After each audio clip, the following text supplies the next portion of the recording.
তোমরা অবশ্যই নামাজ পড়বা, অবশ্যই অর্থ সহ কোরআন তেলাওয়াত করবা।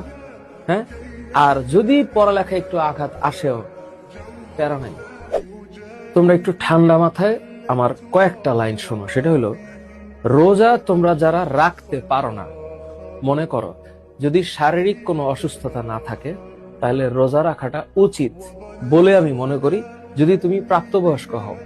কেন? কারণ মানুষ হচ্ছে একমাত্র প্রাণী, আমি বিশ্বাস করি, যে প্রয়োজনের চাইতে বেশি খায়।